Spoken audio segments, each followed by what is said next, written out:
Every month checkup ಇರುತ್ತೆ. Every month BP check ಮಾಡ್ತಾರೆ, ಮತ್ತೆ HB ಚೆಕ್ ಮಾಡ್ತಾರೆ, ಯೂರಿನ್ ಚೆಕ್ ಮಾಡ್ತಾರೆ. ಫಸ್ಟ್ ಟೈಮ್ ಬಂದಾಗ ಮಾತ್ರ ಹೈಟು ಮತ್ತೆ ICTC ಅಂತ ಹೇಳಿ ಅದು ಮಾಡ್ತಾರೆ. ಮತ್ತೆ ಬ್ಲಡ್ ಗ್ರೂಪಿಂಗ್ ಮಾಡ್ತಾರೆ. ಬ್ಲಡ್ ಗ್ರೂಪಿಂಗ್ ನೆಗೆಟಿವ್ ಇತ್ತು ಅಂತಂದ್ರೆ 9 to 20 ಕೊಟ್ಟು ಬರಕ್ಕೆ ಹೇಳ್ತೀವಿ. ಸರಿನಾ? ಅರ್ಥ ಆಯ್ತಾ? ಬೇರೆ ಏನಾದರೂ ಡೌಟ್ ಇದೆಯಾ? 5th ಮಂತ್ ಅಲ್ಲಿ ಅನಾಮಲಿ ಸ್ಕ್ಯಾನ್ ಮಾಡಿಸ್ತೀವಿ. 5th ಮಂತ್ ಅಲ್ಲಿ ಅನಾಮಲಿ ಸ್ಕ್ಯಾನ್ ಮಾಡಿದಾಗ ಮಗು 400 ಗ್ರಾಮ್ಸ್ ಒಳಗಡೆ ಇತ್ತು ಅಂತಂದ್ರೆ ಮತ್ತೆ ರಿಪೀಟ್ ಸ್ಕ್ಯಾನ್ ಅಡ್ವೈಸ್ ಮಾಡ್ತಾರೆ. ಆಯ್ತಾ?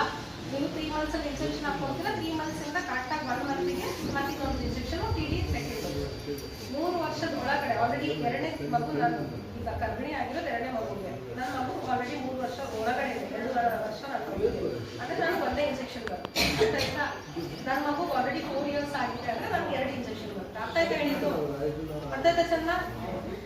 ಡೌಟ್ ಏನಿಲ್ಲಲ್ಲ? ಆಮೇಲೆ ಫೋಲಿಕ್ ಆಸಿಡ್ 3 ಮಂತ್ಸ್ ಕೊಡ್ತೀನಿ.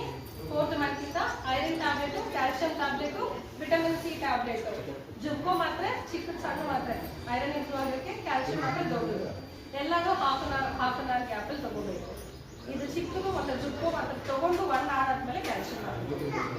ಸೊಪ್ಪು ಏನಾದ್ರು ತಿಂದ್ರೆ ಕ್ಯಾಲ್ಸಿಯಂ. ಆಮೇಲೆ 5th ಮಂತ್ ಇಂದ 4th ಮಂತ್ ಇಂದ ಹಿಡಿದು 9th ಮಂತ್ ಮತ್ತೆ ಮಗು ಡೆಲಿವರಿ ಆಗಿ ಮಗು 6 ಮಂತ್ಸ್ ಆಗೋವರೆಗೂ ಈ 3 ಟ್ಯಾಬ್ಲೆಟ್ಸ್ ನೀವು ಕಂಟಿನ್ಯೂ ಮಾಡಲೇಬೇಕು.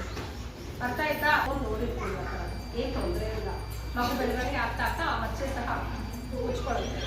ಅರ್ಥ ಆಯ್ತಾ? ಫಾಲೋಅಪ್ಸ್ ಯಾಕೆ ಮಾಡ್ಸ್ಕೋಬೇಕಾಗುತ್ತೆ. ಒಬ್ಬೊಬ್ಬರಿಗೆ ಏನಾಗುತ್ತೆ ಕಿಡ್ನಿ ಉದ್ದ ಸ್ವಲ್ಪ ಇದಾರೋ ಅಂತ ಹೇಳಿರ್ತಾರೆ. ಅದು ಗಾಬರಿ ಪಡೋಂಥದ್ದಿಲ್ಲ. ಅರ್ಥ ಆಯ್ತಾ? ಮಗು ಹತ್ರ ನಾವು ಯಾರು ಬರೋದು ಅವ್ರನ್ನ ನಾವು ಹೈಯರ್ ಸೆಂಟ್ರಿಗೆ ಕಳಿಸ್ಕೊಡ್ತೀವಿ. ಯಾಕಂದ್ರೆ ಡೆಲಿವರಿ ಟೈಮಲ್ಲಿ BP ಜಾಸ್ತಿ ಆಗಿ ಮತ್ತೆ ಅವ್ರಿಗೆ ಏನಾದ್ರು ಹೆಚ್ಚು ಕಮ್ಮಿ ಆಗುತ್ತೆ ಅನ್ನೋ ರೀಸನ್ ಇಂದ ನಾವು ಅವ್ರನ್ನ ಬೇರೆ ಹಾಸ್ಪಿಟಲ್ಗೆ ಕಳಿಸ್ತೀವಿ. ಅರ್ಥ ಆಯ್ತಾ? ಅಲ್ಲಾದ್ರೆ ನಮಗಿಂತ ದೊಡ್ಡ ಡಾಕ್ಟರ್ಗಳು ಇರ್ತಾರೆ, ಅವ್ರು ಕೊಡ್ತಾರೆ. ಇನ್ನೊಂದು ಏನು ಅಂತಂದ್ರೆ ಸ್ಕ್ಯಾನ್ ಮಗು ಎಲ್ಲ ಚೆನ್ನಾಗಿದೆ. ಡೆಲಿವರಿ ಆದ್ಮೇಲೆ ಕೈ ಮಚ್ತಾ ಇಲ್ಲ, ಕಾಲು ಮಚ್ತಾ ಇಲ್ಲ. ಅದು ಸ್ಕ್ಯಾನಿಂಗ್ ಹೋಗೋದು ತಪ್ಪಲ್ಲ. ಅರ್ಥ ಆಯ್ತಾ? ಮಗುಗೆ ಡಿಫಾರ್ಮಿಟೀಸ್ ಅಂದ್ರೆ ಸೀಳು ಹೇಳ್ತಾರೆ, ಪಾಲೆಟ್ ಅಂತ ಹೇಳ್ತೀವಲ್ಲ, ಕ್ಲಾಪ್ ಪಾಲೆಟ್ ಅಂತ ಹೇಳಿ ಸೈಡ್ನಲ್ಲಿ ಬೆರಳು ಕರೆಕ್ಟ್ ಆಗಿ ಇರೋದು, ಕಾಲಲ್ಲಿ ಬೆರಳು ಕರೆಕ್ಟ್ ಆಗಿ ಇರೋದು, ಕಾಲು ಹಿಂಗೆ ಮಚ್ಕೊಂಡು ನೋಡಿದ್ದೀರಾ ಅಂತ ಏನಾದ್ರು ಡಿಫಾರ್ಮಿಟೀಸ್ ಇದ್ರೆ ಮಾತ್ರ ಸ್ಕ್ಯಾನಿಂಗ್ ಅಲ್ಲಿ ಗೊತ್ತಾಗುತ್ತೆ.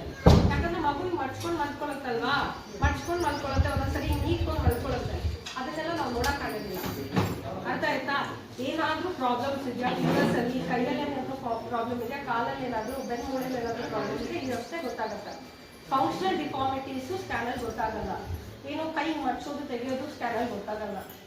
ಅರ್ಥ ಆಯ್ತಾ? ಮಗು ಕಾಲು ಮಡ್ಚೋದು ತೆಗೆಯೋದು ಸ್ಕ್ಯಾನಲ್ಲಿ ಗೊತ್ತಾಗಲ್ಲ. ಯಾಕಂದ್ರೆ ಆಲ್ರೆಡಿ 1 ಕೇಸ್ ಆಗಿ ರಿಪೋರ್ಟ್ ಆಗಿದೆ.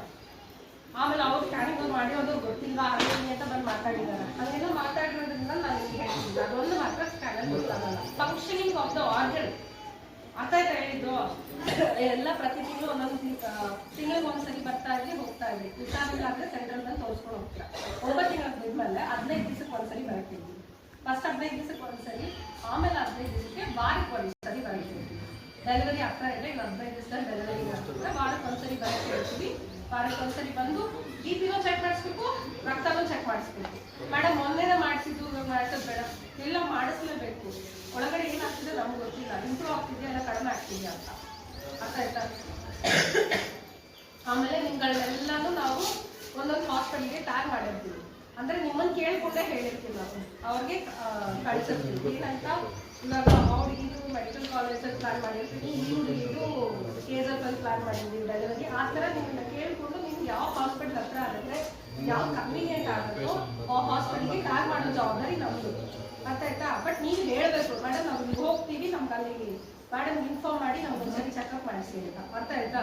ಆಲ್ರೆಡಿ ಮ್ಯಾಕ್ಸಿಮಮ್ ಎಲ್ರದ್ದು ಚೆಕಪ್ ಆಗಿದೆ. ಯಾರು ಆಗಿದ್ರು ಅವ್ರಿಗೆ ಇನ್ಫಾರ್ಮ್ ಮಾಡಿ ನಾನು ಅವ್ರಿಗೆ ಕಾಲ್ ಮಾಡಿ ಇನ್ಫಾರ್ಮೇಶನ್ ಕೊಡ್ತೀನಿ. ಅರ್ಥ ಆಯ್ತಾ?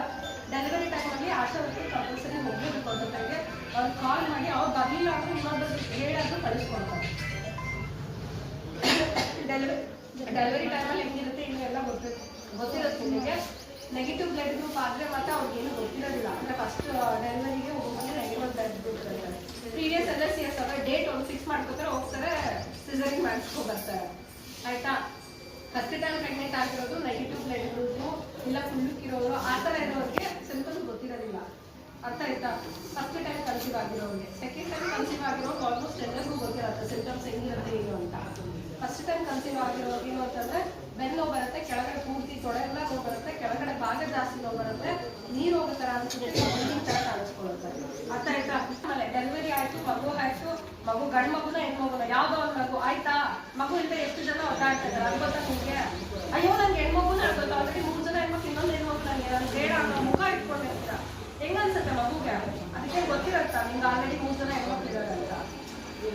ಇಬ್ಬರಿಗೂ ಅದ ನೋಡಿದೀನಿ ನಾನು ಇಲ್ಲೇ. ಅದ್ ಯಾವ್ದೋ ಮಾಡಿ ತಪ್ಪಿಗೆ ಮಗು ಅನ್ಕೊಳ್ಬಾರ್ದು, ಫಸ್ಟ್ ಅದನ್ನ ಇಟ್ಕೊಳ್ಬಿಡ್ತಾಳೆ. ನೀವು ಹೆಣ್ಮಕ್ಳೆ, ಎಷ್ಟು ಜನಕ್ಕೆ ಹೆಣ್ಮಗು ಅನ್ನೋದು ಅಂತಂದ್ರೆ ನನಗೆ ಬೇಡ ಮೇಡಮ್ ಯಾಕೆಲ್ಲ ಕೊಟ್ಬಿಡಿ ಅನ್ನೋ ಒಂದು ರೀಚ್ ಆಗ್ಬಿಟ್ಟಿರ್ತೀರ.